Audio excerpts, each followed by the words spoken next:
Welcome back. Here with us on Urban Debate on Mirror Now. Ukraine has now confirmed the reports of Russian troops pulling back from the border. Ukraine's foreign minister has said, and I quote, "We and our allies have managed to prevent Russia from any further escalation," unquote. Now, for the benefit of our viewers, this is what the crisis is all about. The ongoing conflict between Russia and Ukraine that has been there since 2014. Let's tell you about this entire conflict and what really is happening on the ground today. Russia surrounded Ukraine from at least 3 sides. Over 1.3 lakh Russian soldiers were deployed. Ukraine seeking a path to join NATO. Russia clearly is opposed to this. NATO says NATO is actually US-led transatlantic alliance. Russia fears Ukraine joining NATO is crossing of red line, and that's where things started getting murky between both of them. Russia threatened to invade Ukraine till about yesterday. We were getting to know that maybe by 16th of February that attack, that invasion may actually happen. This is what the reports had indicated. Western nations threw their support behind Ukraine. Reports also suggested that troops started withdrawing after US warned of some sanctions. Now, according to the Russian Defense Ministry, more than 10,000 troops have returned to their permanent bases after month-long drills near Ukraine. However, tension still remains high as Ukraine has asked Russia to further pull back its remaining forces as well. However, this had an impact on the trade, on the stock markets, not just in India, but around the world. And before that, we saw even the Brent crude oil prices spiraling northwards. In fact, yesterday, we saw Nifty falling about 531 points. It closed at 16,842. Sensex saw a dip of about 1,747 points. It closed at 56,405. But today, when we got the news of this de-escalation, as many are calling it, with Russia agreeing for a pullback, we saw Nifty closing with a gain of about 500 points at 17,352. Sensex, on the other hand, saw a rise of about 1,736 points, and it closed well above 58,000 mark.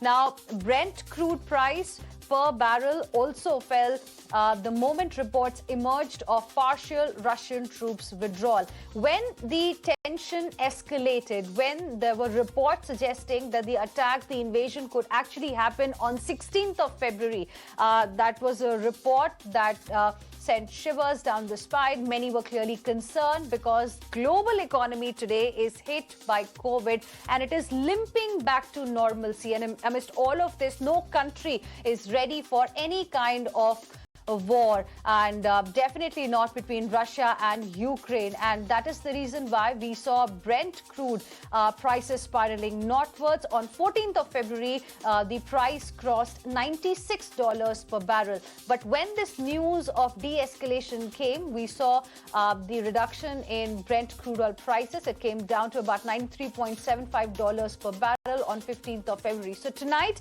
the focus of our discussion is going to be on the pullback by Russia. Is it a temporary relief? And how this is being seen as some sort of hope for the global economy? Or do we need to monitor Russia and its actions further over the next few days? That's going to be our key focus over the next 30 minutes. Joining us on the broadcast are my guests this evening.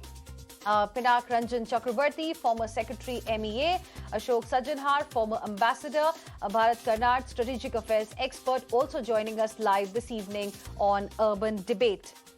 Let's go across to former Ambassador Ashok Sajjanhar first to understand his view on what happened today. Thank you very much, sir, for joining us here on Urban Debate. There were weeks of tensions between Russia and Ukraine, but today we got the news of pullback. Many clearly are seeing this as de-escalation. How do you interpret the situation, sir?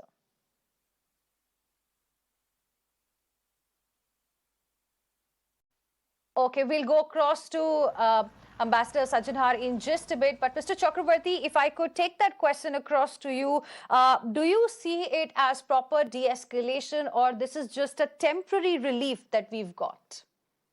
I think what you are seeing is a small signal that there is hope in diplomacy, and that, as you said, war is not an option. These are all nuclear, weapons states. And I do recall when India, Pakistan used to have a spike in tension and border clashes, these same Americans and Europeans would come and sermonize to us as to you don't realize how dangerous it is, both have nuclear weapons. I wonder if they forgot their own sermons this time. And I think what is happening is basically that Russia wants a particular objective. After all, war is not fought just to kill people. It's for a political objective. And Russia does not want Ukraine within the fold of NATO, that would bring NATO weapons, NATO soldiers, and NATO, all kinds of deployments right next to Russia's border in the south. So I think that is what Russia wants. And I think there is some appreciation of that because if you recall, in many of the previous agreements and understandings, this was what Russia was told, that NATO shall not expand to your border. And I don't think the West has stuck to those agreements because they have thought that that once the Soviet republics became independent, they had a sovereign right to join NATO or whatever in any other organization. But then it's not like joining WTO. NATO is a different ballgame. And, it's a hangover of the Cold War. And although the Warsaw Pact disappeared, but the NATO remained. What is the logic of NATO today? Many people have asked this question. So I think this is all tied up with the post-Cold War architecture, the security architecture in Europe, which was left unfinished, really. And there was no real overall grand architecture, apart from, a few agreements like the Minsk Agreement and the Budapest Agreement and things like that. So I don't think war is an option. I think everybody realizes that. And I think you can watch the stock market and the oil and gas prices to realize what kind of an impact it would have on the economies, on the economy of each country, not just the countries involved there. Because imagine that if it's $95 today, oil prices can easily climb up to 125, 130. That had, and that would cause an enormous burden on countries, like India, for example, with 80% imports of oil and other, fossil fuels. So I think we should heave a sigh of relief if everything goes back to normal. And that is what they should do. After having posturing, etc., I hope this little withdrawal that Russia has done is actually the beginning of the end. Beginning of the end, but you also called it a small signal because clearly war is not an option for any country at this point in time in this era of uncertainty that we are in. Ambassador Sajjanhar, where do you stand on what happened today? The pullback that has started. Now we got one view. It's a small signal. Maybe it's the beginning of the end. But the way Russia has been quite adamant on this issue of not allowing Ukraine to be a part of NATO, how Ukraine is always seen as being pro-West. What is your assessment of the situation? My assessment of the situation is that I would like to greet this move with a cautious optimism. I think this is not something... Russia did something similar in December also. You would recall that they had withdrawn about 10,000 troops from there, and then they came back again. So we'll have to see how many troops have they withdrawn, where have they gone? Have they gone as far as that it is, that they cannot come back within a few hours? Whether it is from the eastern part of Ukraine, is it from Belarus that, because now you have 130,000. That having been said, I agree that war is not an option. War is harmful. There will be no victors as far if a conflict were to take place. So the other point is Mr. Putin and everyone from Russia, Putin said it in December, on the 23rd of December last year, when he was having the year of the end press conference, that it is not his intention to launch a conflict, launch a war against Ukraine. Similar has been, sentiments have been expressed by him, also by Sergei Lavrov, and the British Foreign Secretary was there more recently.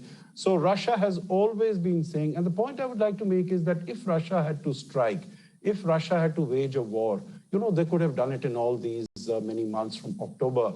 At least this most recent standoff crisis has been taking place. They could have done that. There have been already 5 months.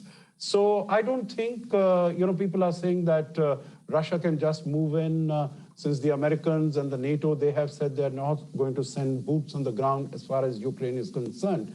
So they will have no opposition. But Russia will also have to pay a heavy, heavy price. And Putin realizes that, Putin knows that, and that is why they are not embarking on this path. And we have seen diplomacy is being given a chance. We did see Macron go there, and he traveled also to Kiev. Olaf Scholz is there.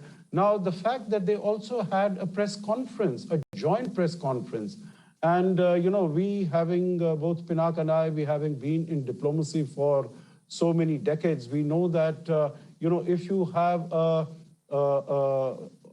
bad message, an unhappy message to convey, you normally don't have press conferences. If you are going to convey some positive news, some happy news, then we get, both the leaders together, and then, they will say some nice things, some good things. So, when Macron came, there was no press conference. After, all these conversations that they've had, Biden has had a 62, 63-minute conversation with Putin.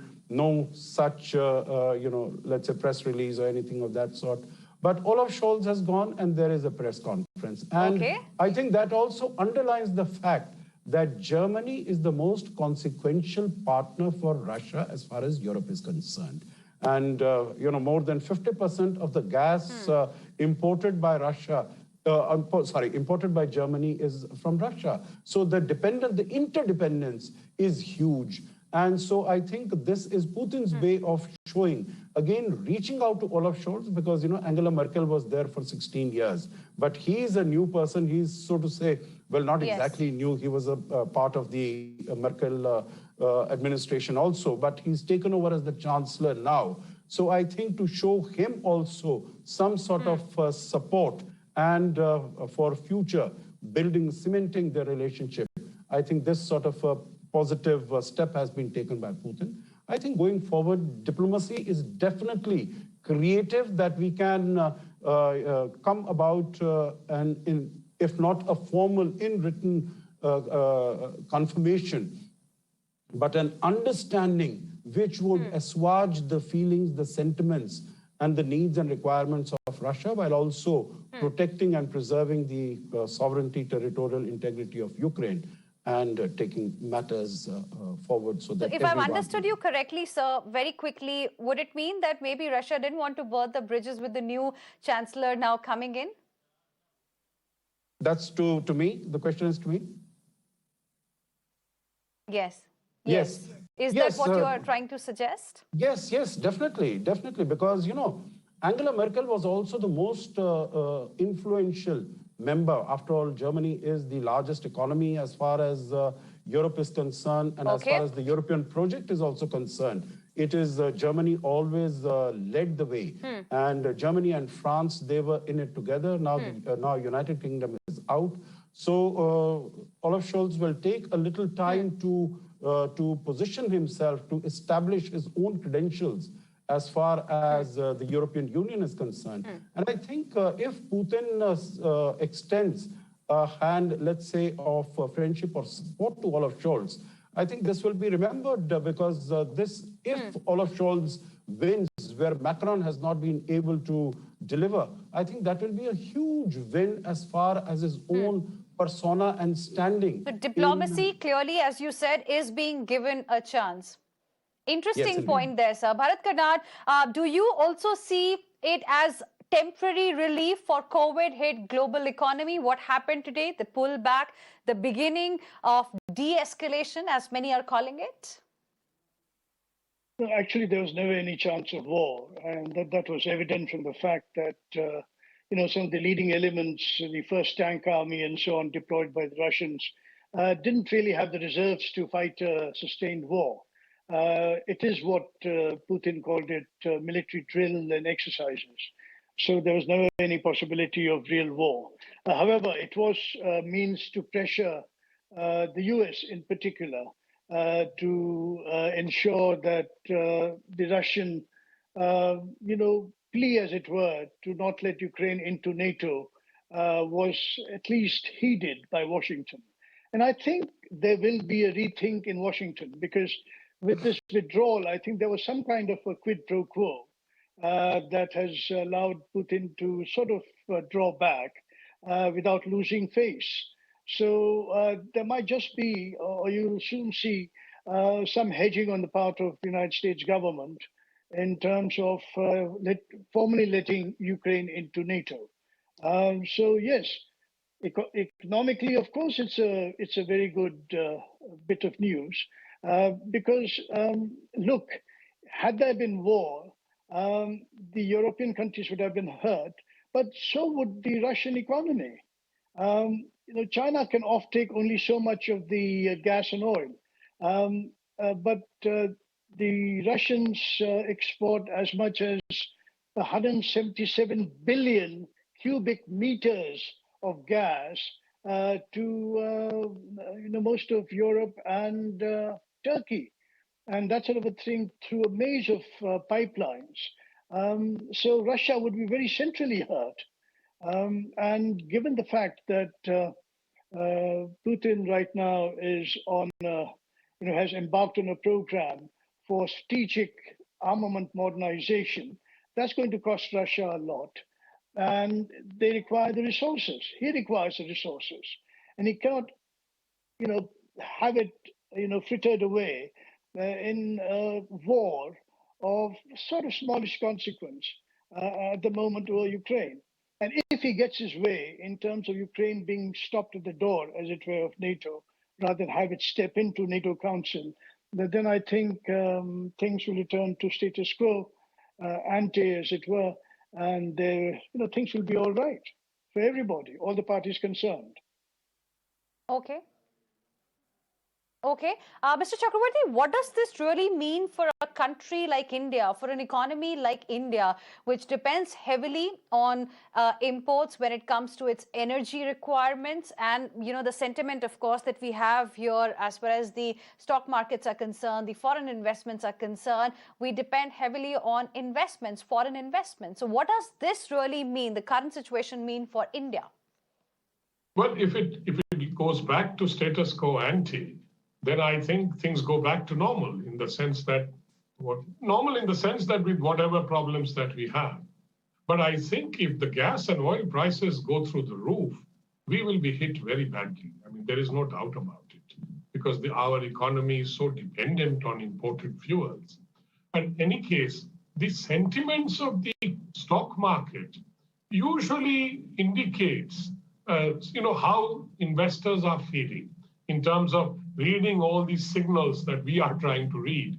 And I think if you look at the stock market, sometimes say the Satta Bazaar will tell you, what exactly is happening. And, sometimes that is true because they are the ones who are investing. They are the ones who are watching everything as to where the dangers, etc., to the global economy. I do feel that the stock market has indicated that they also feel that this is the beginning or the green shoots of a settlement somewhere.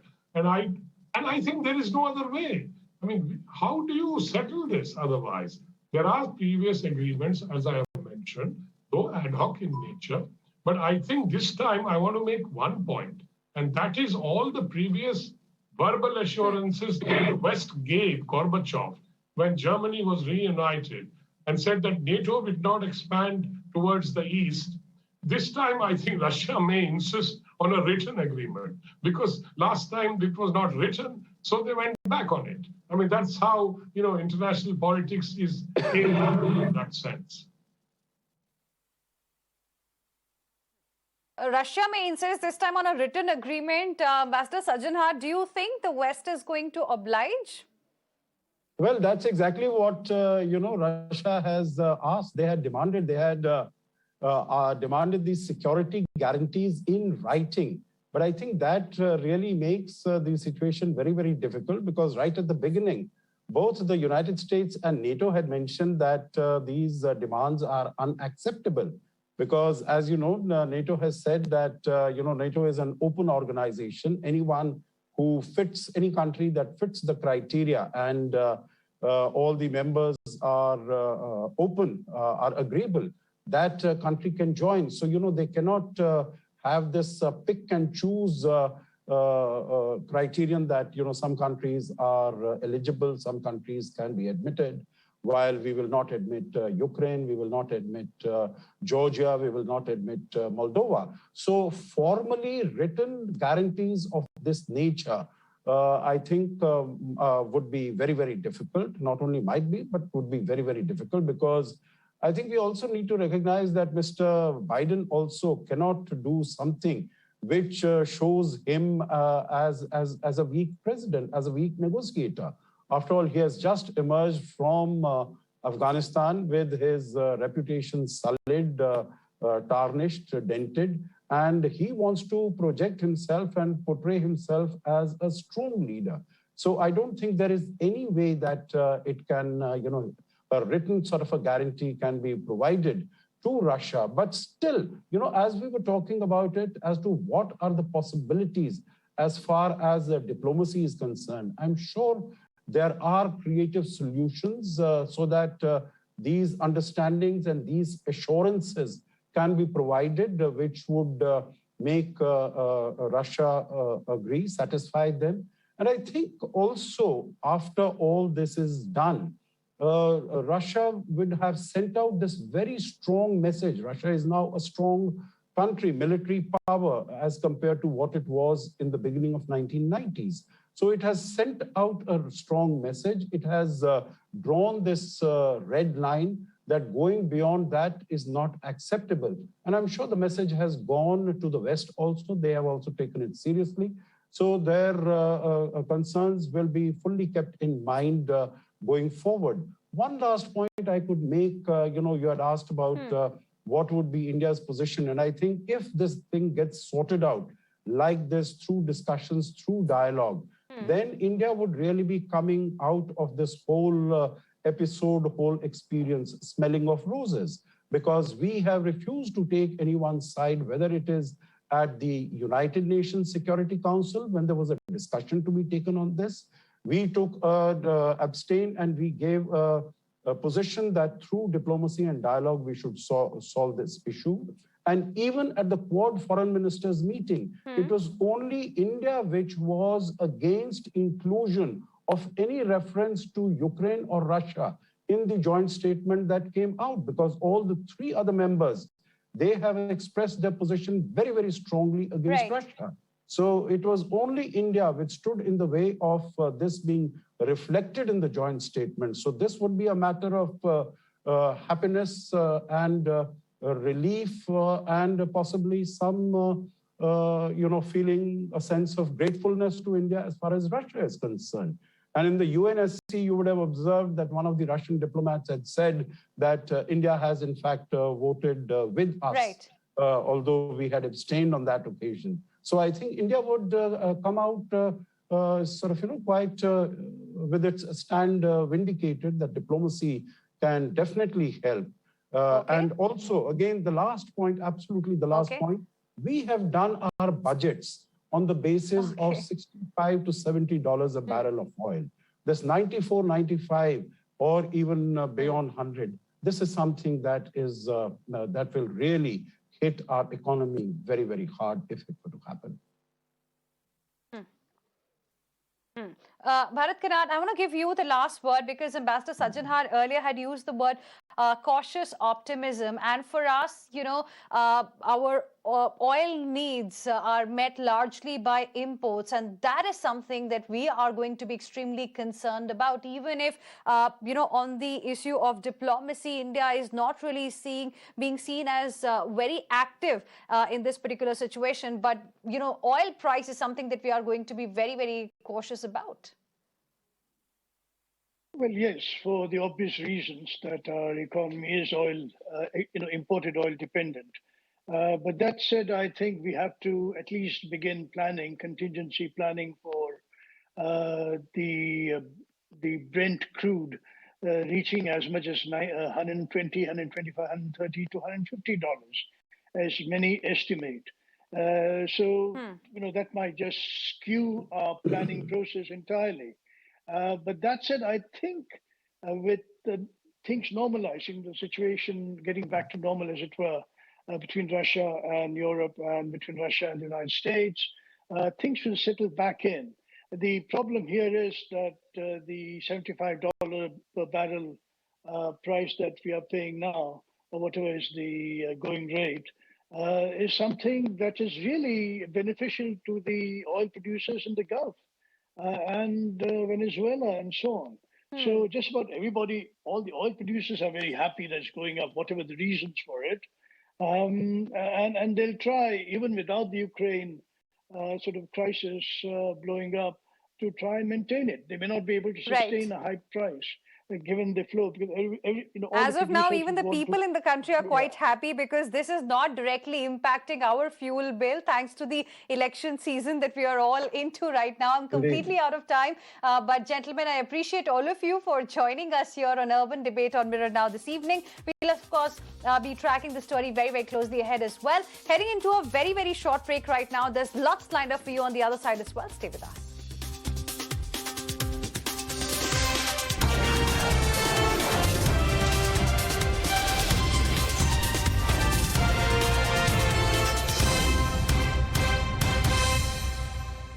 OLX autos ही देता है आपकी car का best price. Sunita, सुना तुमने ये क्या बोल रहे हैं? यही कि OLX ऑटोज देता है आपकी कार का बेस्ट प्राइस। ये प्राइस ही नहीं, सरप्राइज है। Visit olxautos.in। सोच रहा हूँ मार्केट्स में इन्वेस्ट करूँ। सही है, लेकिन सेकंड इनकम जैसे इंपॉर्टेंट लाइफ गोल्स की गारंटी के लिए ये देख, बजाज एलियांज लाइफ के गारंटीड रिटर्न प्लान। ये भी सही है। Bajaj Allianz life guaranteed return plans, ये भी सही है।